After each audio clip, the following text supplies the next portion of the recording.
We could hear it coming. Putting your ear to the top of the pipe, you could just hear it. It's sort of like a train approaching.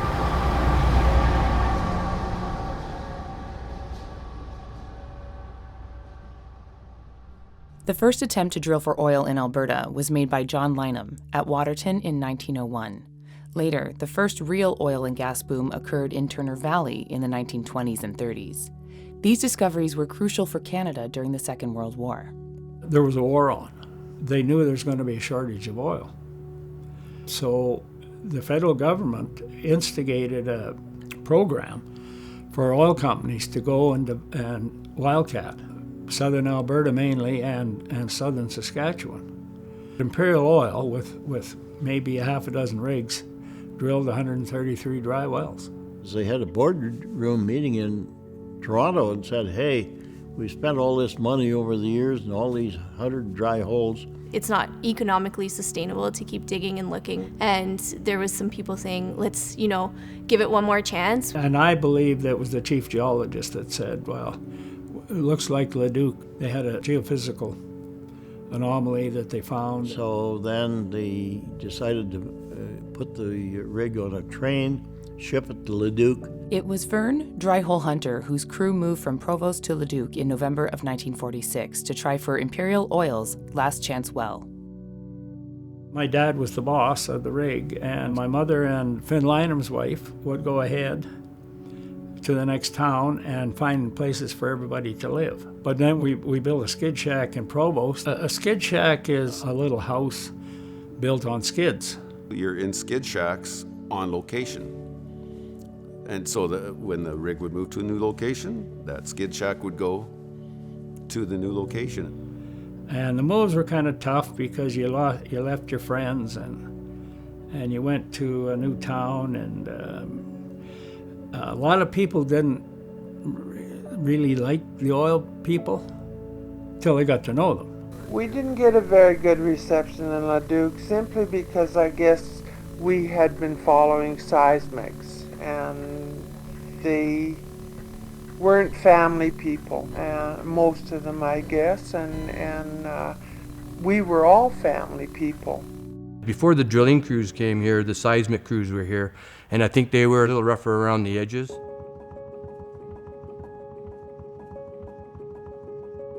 Despite the rough reception, Vern Hunter's crew searched for accommodation in Leduc, set up skid shacks in the local fairgrounds, and got to work on their well. Imperial Oil paid Mike and Pearl Turda, who were farmers in the area, to dig wells on the site. My dad and I went over to the Turda family house and met with Mike Turda and his wife. And my dad, he said, we'll never find oil here. It's too close to a big city.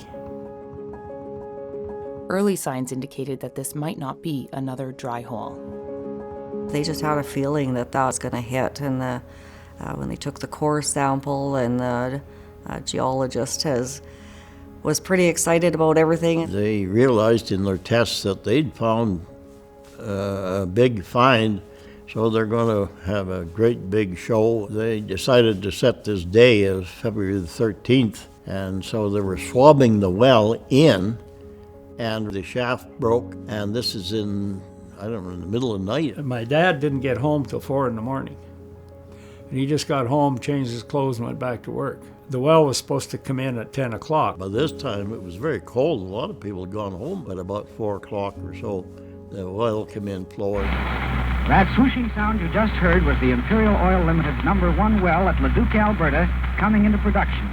The oil started flowing under its own pressure at 4 o'clock this afternoon, Thursday, February 13th, in what may be a momentous occasion in the oil world.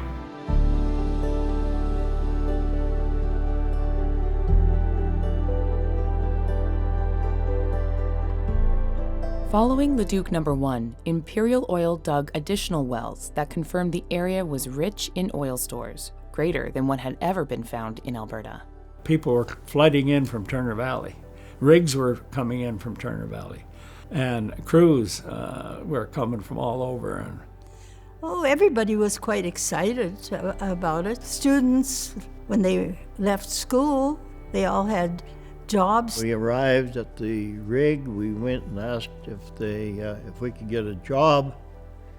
They had one question: "Are you a farm boy?" And we said yes. They said, "You're hired." As the news spread of the discovery, oil companies approached local farmers to purchase the right to dig on their land. Farmers could make money from oil discoveries on their land if they had mineral or surface rights. Having these depended on many factors, including when the land had been homesteaded. The wells started being drilled on the people that had mineral rights. First of all, they got some money for the surface, moving the rig on the surface. Then if they found oil, they got a royalty of usually 12.5% at that time. It made the people a lot wealthier and more appreciated, of life instead of working the way they did. There was a lot of stories about good things and bad things with oil. Not with the oil people or the workers, but with people trying to buy mineral rights and buy land. Well, certain farmers, had kind of a sour taste to oil people. My dad had a few landmen that he didn't really like, and as a matter of fact, he did take a pitchfork after one landman. He told him something wrong, and my dad didn't like it.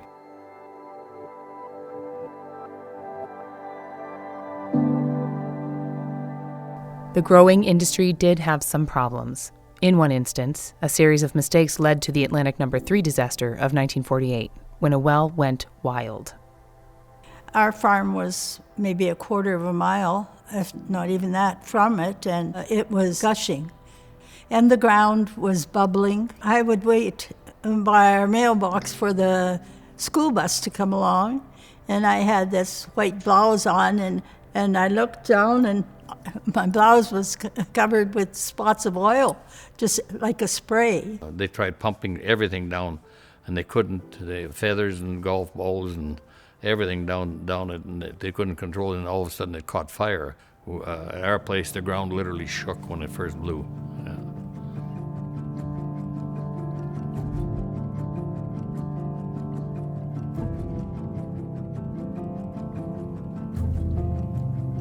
With Leduc County situated on traditional Indigenous lands and Treaty 6 territory, companies set up wells on nearby reserves, including what is now the Enoch Cree First Nation.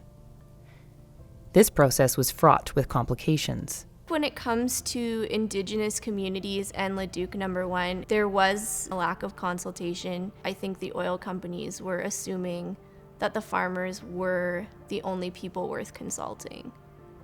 Instead, the federal government negotiated on behalf of Indigenous communities. For a time, the government held royalties made from oil finds on reserves in trust, meaning that the money could not go directly back to the community as it did with local farmers.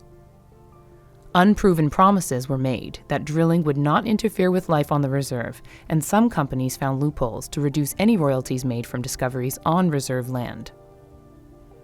Within the town of Leduc, problems were also arising from a lack of housing available to accommodate the large influx of people.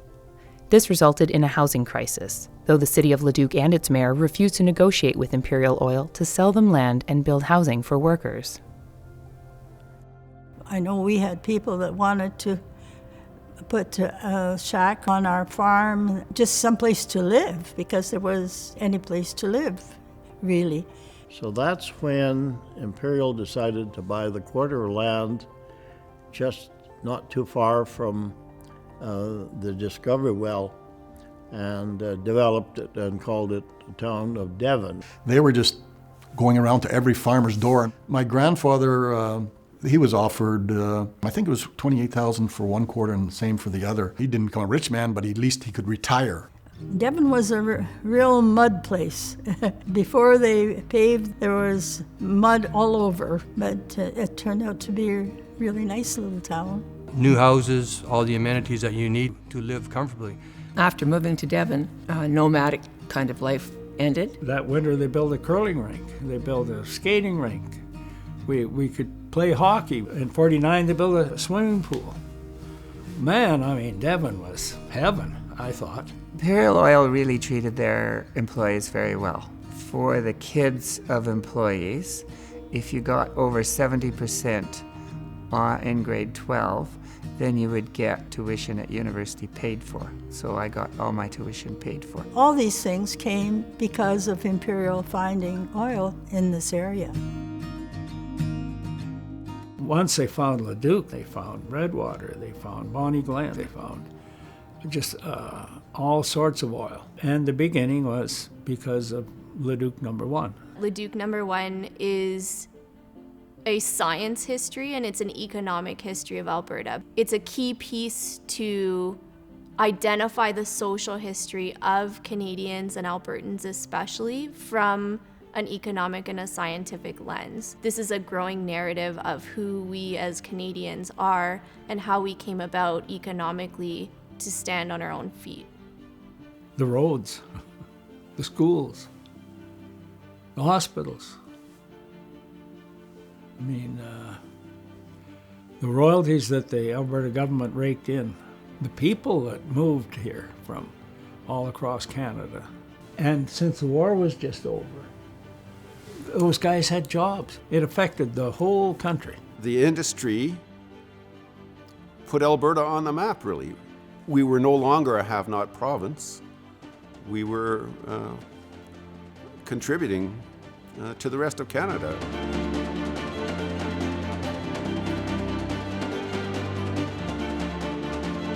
All economic development leaves some things that are negative. It has its political pros and cons. It has its social pros and cons. It seemed like the poorer farmers, the families more stuck together, but where there was oil, the families kind of broke apart. It broke a lot of families up, that had the mineral rights. Yeah.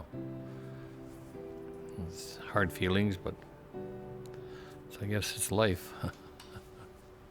It's a hard industry to be in. It was good pay, and lots of people liked that. But I mean, when the bust end came from things, if you hadn't, scurried any money away, then you were also in big trouble. It would boom, and then it would bust, and then it would boom, and it would bust. It, devastated families as well. Indigenous communities in the area were also affected by the boom-bust cycle of the industry, which had positive and negative impacts on individual and community life. By the 1970s, the Enoch Cree First Nation had over 100 wells on reserve land. Recently, the nation has been involved in a project to clean up orphaned wells on their land to repurpose these spaces for the benefit of the community. The relationship between governments, nations, and oil companies has evolved over time. Today, there is a greater focus on meaningful consultation, environmental impacts, and Indigenous expertise within the industry. In the last decade or so, oil and gas companies have come a long way in land reclamation and identifying environmental impacts, but there's always kind of going to be the politics and the fighting between economy versus environment. In 1947, it was a real innovative event, and it provided a turning point for energy technologies to continue to expand. So I have no doubt that the discovery of oil and then trying to be more efficient in getting it out of the ground and now reducing emissions from it has led to lots of other technologies being developed. And of course, the oil industry has given us huge amounts of money that we could then develop our society better. So it's been a wonderful part of human history. And now, of course, we realize the damage that it's causing to the air particularly, and that we really have to make a concerted effort to have a transition away from oil as a fuel into other forms of energy, particularly solar and wind. I think renewables are really valuable. Why not use what we have at our disposal? Oil is not in Canada's past by any means, and I think the energy industry in general needs to work together to figure out what's the best balance.